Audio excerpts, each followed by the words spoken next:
Pyramid of energy. ठीक है, तो जरा ध्यान से समझिएगा, स्पेशली हम पिरामिड ऑफ एनर्जी का डेफिनेशन देखने की कोशिश करें। ठीक है ना, तो आप लिख सकते हो geographical representation of different trophic levels, graphical representation of different trophic levels, representation of different tropic levels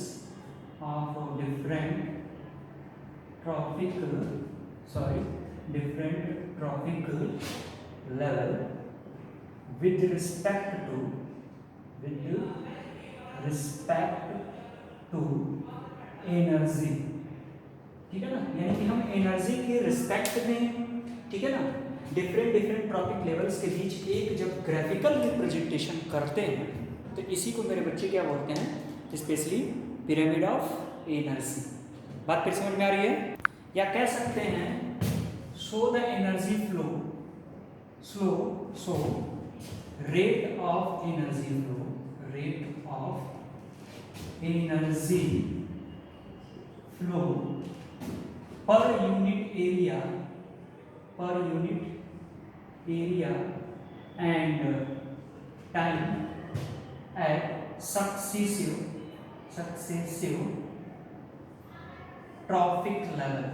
ये भी लगभग बात नहीं कर रहा है कि डिफरेंट ट्रॉपिक लेवल्स के बीच जब हम एनर्जी के फ्लो को क्या करते हैं, प्रदर्शित करते हैं, तो इसी को हम क्या बोलते हैं, स्पेशली पिरामिड ऑफ एनर्जी कह सकते हैं। बात क्लियर है?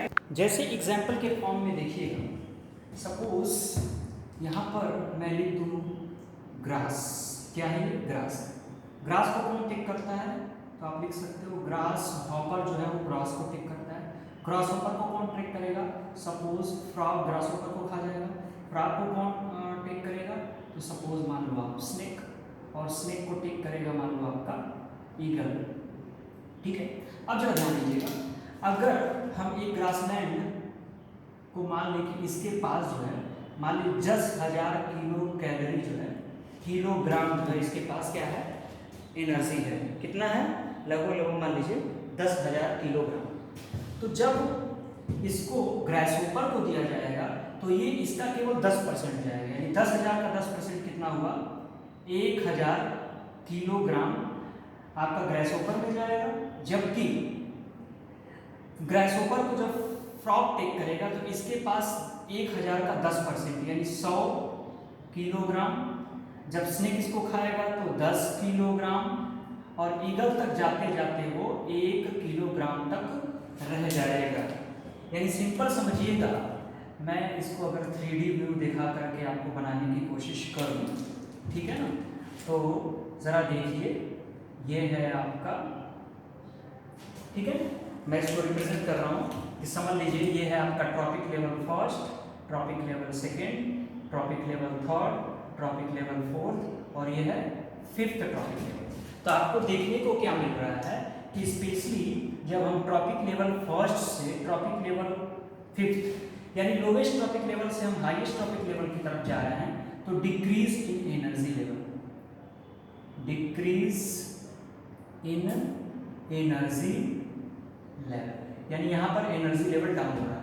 यानी ऐसे समझिएगा कि ग्रास के पास अगर 10,000 किलो कैलोरी किलोग्राम अगर एनर्जी था, ठीक है ना, तो इसमें से लगभग 9,000 किलोग्राम जो है कहाँ खर्च हो गया, यूज्ड इन रेस्पिरेशन, या आर से हम इसको रिप्रेजेंट करते हैं। यानी आप कह सकते हो कि ग्रास प्रोडक्टिविटी कितनी है इसकी, ग्रास प्राइमरी प्रोडक्टिविटी इसका 10,000, ठीक है ना। ओके, अब केवल अगले लेवल को कितना ट्रांसफर होगा, इसका केवल और केवल 10%। यानी आप कह सकते हो कि 90% जो इसका बायोमास था वो इसके रेस्पिरेशन में, इसके अलावा इसके ट्रांसपोर्टेशन में, फोटोसिंथेसिस में, ग्रोथ में, डेवलपमेंट में क्या हो गया, स्पेशली खर्च हो गया। यानी सिंपली आप कह सकते हो कि हर ट्रॉपिक लेवल में मात्र 10% एनर्जी ही ट्रांसफर होगा, और 90% जो एनर्जी होगा उस जीव के अपने बॉडी के जो भी मेटाबॉलिक एक्टिविटीज़ हैं, चाहे वो इंसान हुआ, चाहे वो एनिमल हुआ, respiration, digestion, locomotion, muscular movement या ग्रोथ डेवलपमेंट में क्या हो जाएगा, स्पेशली खर्च हो। अब जरा ध्यान दीजिएगा, अल्टीमेट सोर्स ऑफ एनर्जी क्या है भाई, अल्टीमेट सोर्स ऑफ एनर्जी कौन है, तो अल्टीमेट सोर्स ऑफ एनर्जी भैया आपका सन है, ठीक है। और सन की अगर लाइट की बात करें, अगर ये सन की लाइट, ठीक है, तो ये स्पेशली 3000 से 4000, कितना, 3000 से लेके 4000 kilo calorie meter square per day, ठीक है ना, क्या पर मीटर स्क्वायर में लगभग 3000 से 4000 किलो कैलोरी जो एनर्जी है, ठीक है ना, ट्रांसफर होता है। यानी सूरज की जो ऊर्जा है, जो एनर्जी है, 3000 से 4000 किलो कैलोरी पर मीटर स्क्वायर पर डे है, जो आपके पृथ्वी पर क्या होता है, स्पेशली एक्सपोज होता है। तो इसकी कुछ स्पेशल फीचर क्या है, gradual decrease in energy level, gradual decrease in energy level, energy level. तो आप देख सकते हो कि यहाँ पर जो एनर्जी लेवल है ग्रेजुअली डिक्रीज करता है। और सबसे अच्छी बात आपको हमेशा याद रखना पड़ेगा, ऑलवेज अपराइट, ऑलवेज अपराइट क्या भाई, स्पेशली जो पिरामिड ऑफ एनर्जी है, पिरामिड ऑफ एनर्जी की सबसे खास बात क्या होती है कि ये हमेशा अपराइट होता है, कभी भी, ठीक है ना, ये उल्टा नहीं बनाया जा सकता, क्योंकि एनर्जी लेवल आप देख रहे हो, जैसे हम पहले ट्रॉपिक लेवल से हाईएस्ट ट्रॉपिक लेवल की तरफ जा रहे हैं, तो ये जो एनर्जी लेवल है वो धीरे धीरे क्या हो रहा है, डिक्रीज कर रहा है। तो जरा ध्यान दीजिएगा,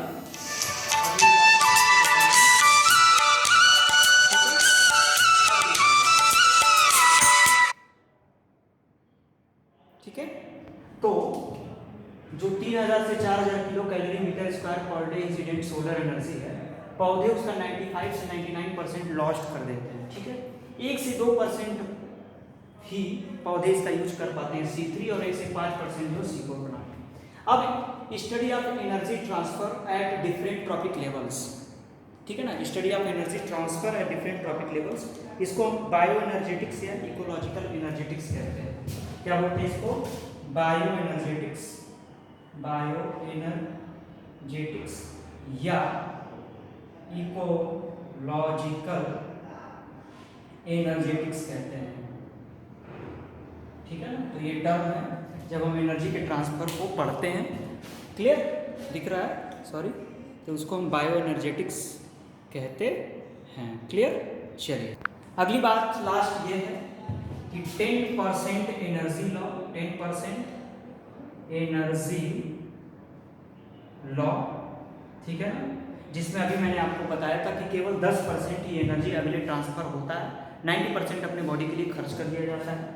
इसको प्रपोज किया था लिंडेमान ने, किसने प्रपोज किया था, लिंडेमैन ने, इसीलिए इसको 10% एनर्जी लॉ भी कहते हैं या लिंडेमान रूल भी कहते हैं। क्या बोलते हैं, लिंडेमान रूल भी इसको स्पेशली कहते हैं। बात क्लियर है। ये लॉ ऑफ थर्मोडायनेमिक्स का सेकेंड लॉ भी है, लॉ ऑफ थर्मोडायनेमिक्स, थर्मोडायनेमिक्स का क्या है, ये सेकेंड लॉ है, ठीक है। तो इस तरह से मैंने आपको कंप्लीट बता दिया, ठीक है। इसमें सिंपल यही जानना है कि जो भी एनर्जी ट्रांसफर होगा वो 10% ही आगे की तरफ ट्रांसफर होगा, 90% जो एनर्जी होगी अपने बॉडी के अंदर ही खर्च कर ली जाएगी।